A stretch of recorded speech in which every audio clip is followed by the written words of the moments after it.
નમસ્કાર મિત્રો, વિડીયોમાં તમારું સ્વાગત છે। તો મિત્રો, અત્યારે હાલની ખૂબ જ મોટી અને દુઃખદ ખબર સામે આવી રહી છે। ત્યારે મિત્રો તમને જણાવી દઈએ કે વડોદરાના માંજલપુર વિસ્તારમાં ખુલ્લી ગટરમાં પડી જવાથી એક યુવકનું મોત નીપજ્યું હોવાની ઘટના સામે આવી છે।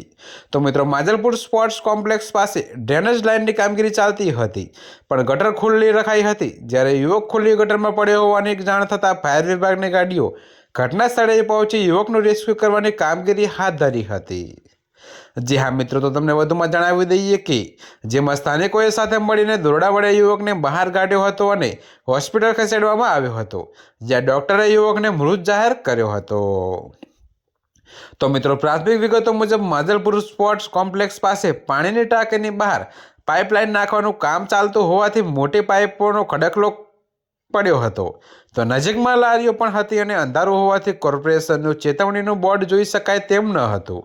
તો મિત્રો, આ વખતે એક યુવક ત્યાંથી પસાર થતો હોવાથી 30 ફૂટ ઊંડી અને ખુલ્લી ગટરમાં પડી ગયો હતો, જેથી તેની સાથેની મહિલાએ બૂમાબૂમ કરતા લોકો દોડી આવ્યા હતા અને ફાયર બ્રિગેડને જાણ કરી હતી। તો મિત્રો, લગભગ અડધો કલાકની જહેમત બાદ યુવકને બહાર કાઢવામાં આવ્યો હતો। ત્યારે મિત્રો, આ યુવકનું નામ વિપુલસિંહ ઝાલા હોવાનું અને નિવૃત્ત પોલીસ અધિકારીનો પુત્ર હોવાનું જાણવા મળ્યું છે। તો મિત્રો, અત્યારે હાલ માટે આટલું જ। મળીશું નવી અપડેટ સાથે। અને જો તમને મારા વિડીયો પસંદ આવતા હોય તો વિડીયોને લાઇક, કોમેન્ટ, શેર અને અમારી ચેનલને સબસ્ક્રાઈબ કરવાનું ભૂલતા નહીં મિત્રો।